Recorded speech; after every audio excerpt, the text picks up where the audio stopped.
ಪಟ್ಟಣದ ಸಹಕಾರಿ ಬ್ಯಾಂಕ್ ಇಂದು ಹೆಮ್ಮರವಾಗಿ ಬೆಳೆದಿರುವುದಕ್ಕೆ ಆಡಳಿತ ಮಂಡಳಿ ಸಿಬ್ಬಂದಿಗಳು ಕರ್ತವ್ಯನಿಷ್ಠ ಹಾಗೂ ಸದಸ್ಯರ ಅಪಾರ ವಿಶ್ವಾಸವೇ ಕಾರಣವಾಗಿದೆ. ಈ ವಿಶ್ವಾಸವನ್ನು ಕಾಪಾಡುವುದು ಎಲ್ಲರ ಜವಾಬ್ದಾರಿಯಾಗಿದೆ ಎಂದು ಡಿಸಿಸಿ ಬ್ಯಾಂಕ್ ನಿರ್ದೇಶಕ ಪಿಎಸ್ ಪಾಟೀಲ್ ಯಾಳ್ಗಿ ಅವರು ಹೇಳಿದರು. ಪಟ್ಟಣದ ಅಡತ್ ಅಸೋಸಿಯೇಷನ್ ಸಭಾಭವನದಲ್ಲಿ ನಡೆದ ತಾಳಿಕೋಟೆ ಸಹಕಾರಿ ಬ್ಯಾಂಕ್ ನಿಯಮಿತ 67ನೇ ವರ್ಷದ ಸರ್ವಸಾಧಾರಣ ಸಭೆ ಉದ್ಘಾಟಿಸಿ ಮಾತನಾಡಿದರು. ಬ್ಯಾಂಕಿನ ಅಧ್ಯಕ್ಷ ಕಾಶಿನಾಥ್ ಸಜ್ಜನ್ ಅವರು ಬ್ಯಾಂಕಿನ ಸಾಧನೆಯನ್ನು ವಿವರಿಸಿ, ಬ್ಯಾಂಕಿನ 3 ಶಾಖೆಗಳು ಉತ್ತಮ ಲಾಭ ನೀಡುತ್ತಿವೆ, ಸದಸ್ಯರು ಹಾಗೂ ಗ್ರಾಹಕರ ಸಹಕಾರದಿಂದಲೇ ಈ ಯಶಸ್ಸು ಸಾಧ್ಯವಾಗಿದೆ ಎಂದು ತಿಳಿಸಿದರು. ಸಭೆಯಲ್ಲಿ ಸದಸ್ಯರಿಂದ ಬಂದ ಸಲಹೆಗಳನ್ನು ಆಡಳಿತ ಮಂಡಳಿ ಸಭೆಯಲ್ಲಿ ಚರ್ಚಿಸಲಾಗುವುದು ಎಂದು ತಿಳಿಸಿದ್ದು, ಮುಂದೆಯೂ ಇದೇ ರೀತಿಯ ಸಹಕಾರ ನಿರೀಕ್ಷಿಸಿದರು. ಈ ಸಂದರ್ಭದಲ್ಲಿ 2025-26ನೇ ಸಾಲಿನ ಎಸ್ಎಸ್ಎಲ್ಸಿ ಮತ್ತು ಪಿಯುಸಿಯಲ್ಲಿ ಉತ್ತಮ ಅಂಕ ಪಡೆದ ಸದಸ್ಯರ ಮಕ್ಕಳಿಗೆ ಪ್ರತಿಭಾ ಪುರಸ್ಕಾರ ನೀಡಿ ಗೌರವಿಸಲಾಯಿತು. ಸಭೆಯಲ್ಲಿ ಸಂಘದ ಸದಸ್ಯರಾದ ಎಸ್ಪಿ ಕಟ್ಟಿಮನಿ, ಪ್ರಕಾಶ್ ಹಜ್ರೆ, ವಿಜಯ್ ಸಿಂಗ್ ಹಜ್ರೆ ಸೇರಿದಂತೆ ಅನೇಕರು ಸಲಹೆಗಳನ್ನು ನೀಡಿದರು. ಈ ಸಂದರ್ಭದಲ್ಲಿ ಶಾಖೆ ಸಲಹಾ ಸಮಿತಿ ಸದಸ್ಯರು, ಸಿಬ್ಬಂದಿಗಳು ಹಾಗೂ ಸದಸ್ಯರು ಉಪಸ್ಥಿತರಿದ್ದರು. Lakshman Kalal, RJ32 Kannada news, Talikote.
ಔಚಿತ್ಯ ಅಲ್ಲ.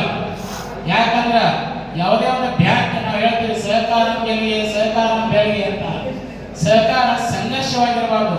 ಆ ಸಂಘರ್ಷ ಆದರೂ ಕೂಡ ಸಹಕಾರ ಸಂತೋಷದಾಯಕವಾಗಿ ಮುಕ್ತಿಯಾಗಬೇಕು. ಅದಕ್ಕೆ ಸಂಘರ್ಷ ಇರುತ್ತೆ, ಎಲ್ಲದರಲ್ಲೂ ಸಂಘರ್ಷ ಇರುತ್ತೆ. ಆ ಸಂಘರ್ಷ ಯಾಕಿರ್ಬೇಕಪ್ಪ ಅಂದ್ರೆ ಕೊನೆಯ ರಿಸಲ್ಟ್ ಸಂತೋಷದಾಯಕವಾಗಿರಬೇಕು. ಅಂತ ಸಂತೋಷದಾಯಕವಾಗಿರುವಂತಹ ಸಭೆಯಾಗಿರಬೇಕು. ಅದಕ್ಕೆ ಇದರಲ್ಲಿ ಯಾರಿಗಾದ್ರೂ ಮನಸ್ಸು ನೋವಾಗಿದ್ರೆ ಇದು ಯಾರು ವೈಯಕ್ತಿಕ ಅಲ್ಲ, ಎಲ್ಲ ಪ್ರತಿಯೊಬ್ಬ ಸದಸ್ಯರದು ಬೇಕು. ಅವರು ಕೂಡ ನೀವು ಕೊಟ್ಟಂತ ಅಧಿಕಾರವನ್ನ ಸದುಪಯೋಗ ಪಡಿಸಿಕೊಂಡು ಆರೋಗ್ಯಪೂರ್ಣವಾದಂತಹ ಆಡಳಿತ ನಡೆಸ್ತಾ ಇದ್ದಾರೆ. ಅಲ್ಲಿರುವಂತಹ ಸಿಬ್ಬಂದಿ ವರ್ಗದವರು ಕೂಡ ತಮ್ಮದೇ ಆದಂತಹ ಕಾನೂನು ಚೌಕಟ್ಟಿನಲ್ಲಿ ಅವ್ರು ಕೆಲಸ ಮಾಡ್ಬೇಕಾಗ್ತದೆ. ನನ್ನ ಮಾತು ಕೇಳಕ್ಕಾಗಲ್ಲ, ನೀವೇ ನಿಮ್ಮ ಮಾತು ಕೇಳಕ್ಕಾಗಲ್ಲ. ಮುರುಗೇಶ್ವರ ಕಾಸದೇಶ್ವರ ಮಠದ ಆಡಳಿತಾಧಿಕಾರಿ ಅವ್ರು ಹೇಳಿದ್ರೆ ಅವ್ರ ಮಾತು ನಡೆಸಕ್ಕಾಗಲ್ಲ.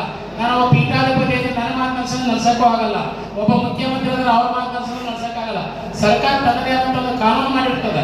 ಆ ಕಾನೂನು ಒಳಪಟ್ಟು ಎಲ್ಲರೂ ಕೂಡ ಕಾನೂನಿನ ಮುಖಾಂತರ ಆಡಳಿತ ನಡೆಸಬೇಕಾಗಿರ್ತದೆ. ಯಾರ್ಯಾರ ಮನಸ್ಸಿಗೆ ನೋವಾಯಿತ ಸಮಕ್ಷಮ ಕುತ್ಕೊಂಡು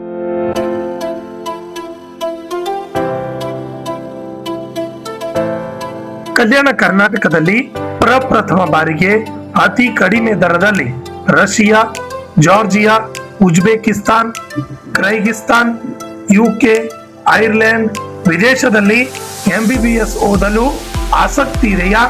ಹಾಗಾದ್ರೆ ಭೇಟಿ ನೀಡಿ SB international overseer education job consultancy. SB international overseas education job consultancy ಅವರು ಒಂದು ಉತ್ತಮವಾದ ಅವಕಾಶವನ್ನ ಕಲ್ಪಿಸಲು ಮುಂದಾಗಿದ್ದಾರೆ. SB ಸ್ಟಡಿ MBBS ಅಬ್ರಾಡ್ ನಲ್ಲಿ NMC ಅಪ್ರೂವಲ್ ಯೂನಿವರ್ಸಿಟಿ ಹೊಂದಿರುವ ಉತ್ತಮ ಮೆಡಿಕಲ್ ಕಾಲೇಜುಗಳು ಇದ್ದಾವೆ. ನಿಮ್ಮ ಮಕ್ಕಳ ಉತ್ತಮ ಭವಿಷ್ಯಕ್ಕಾಗಿ ಭೇಟಿ ಕೊಡಿ SB international overseas education job consultancy. ಹೆಚ್ಚಿನ ಮಾಹಿತಿಗಾಗಿ ಸಂಪರ್ಕಿಸಿ 9187203211 ಹಾಗೂ plot number 2 Jimla Niwas, power layout, New Jewargi road, Kalaburagi. ನಮಸ್ಕಾರ ಎಲ್ಲರಿಗೂ. ಸೊ ನಾನು SB international overseas education and job consultancy ಕಂಪ್ನಿಗೆ ಬಂದಿದ್ದೀನಿ. ಸೊ ಇಲ್ಲಿ ಬಂದಿದ್ದ ಕಾರಣ ಏನಂತಂದರೆ, ಇಲ್ಲಿ MBBS ಮಾಡಬೇಕು ಅಂತಂದರೆ ನೀವು ಓವರ್ಸೀಸ್ ಔಟ್ ಆಫ್ ಇಂಡಿಯಾ ನೀವು ಹೋಗಿ ಎಜುಕೇಷನ್ ತೊಗೋಬೋದು. ಆಮೇಲೆ ಯಾವ್ಯಾವ ಕಂಟ್ರೀಸ್ ಹೋಗ್ಬೋದು ಅಂತಂದರೆ ಇಲ್ಲಿ ನೋಡ್ಬೋದು ನೀವು, ರಷ್ಯಾ, ಜಾರ್ಜಿಯಾ, UK ಎಲ್ಲ ಕಡೆ ನೀವು ಹೋಗ್ಬೋದು. ನಿಮ್ಗೆ ಯಾವ ಐರ್ಲೆಂಡ್ ಆಯಿತು, ಯಾವ ಕಂಟ್ರಿ ನಿಮ್ಗೆ ಇಷ್ಟ ಅಲ್ಲೆಲ್ಲ ಹೋಗಿ ನೀವು ಎಜುಕೇಷನ್ ತೊಗೋಬೋದು. ಆಮೇಲೆ ಫೀಸ್ದೇನು ಟೆನ್ಷನ್ ಇಲ್ಲ. ಫೀಸ್ ಎಲ್ಲ ನಿಮಗೆ ಏನಂತಾರೆ ಕಡಿಮೆ ರೇಂಜಲ್ಲೇ ಆಗುತ್ತೆ. ಈಗ ನೀವು ಇಂಡಿಯಾನಲ್ಲಿ ಬೇರೆ ಕಡೆ ಎಲ್ಲಿ ಹೋದ್ರೇನು ನಿಮ್ಗೆ ಜಾಸ್ತಿ ಫೀಸ್ ಕೇಳ್ತಾರೆ, ಆಲ್ಮೋಸ್ಟ್ 1 CR ವರೆಗೂ ಆಗ್ಬೋದು. ಬಟ್ ಇಲ್ಲಿ ರೀಸನೇಬಲಲ್ಲೇ ಮಾಡಿಕೊಡ್ತಾರೆ ಎಲ್ಲ. ಪ್ಲಸ್ ಅಲ್ಲಿಂದ ಹೋಗೋದು ಟಿಕೆಟು, ವೀಸಾ ಎಲ್ಲ ನಮ್ಮ ಕಡೆಯಿಂದ ಇರುತ್ತೆ. ಆ್ಯಂಡ್ ಅಲ್ಲಿ ನೀವು ಹಾಸ್ಟೆಲ್ಗೆ ಏನು ಹೋಗ್ತಿರಲ್ಲ, ಹಾಸ್ಟೆಲ್ ಸ್ಟೇದು, ಆಮೇಲೆ ಅಲ್ಲೆಲ್ಲ ನಿಮ್ಗೆ ಪ್ರಾಪರ್ ಇಂಡಿಯನ್ ಫುಡ್ಡೇ ಸಿಗುತ್ತೆ. ಸೊ ನಿಮ್ಗೆ ಅದ್ರದ್ದು ಏನು ಟೆನ್ಷನ್ ಇಲ್ಲ.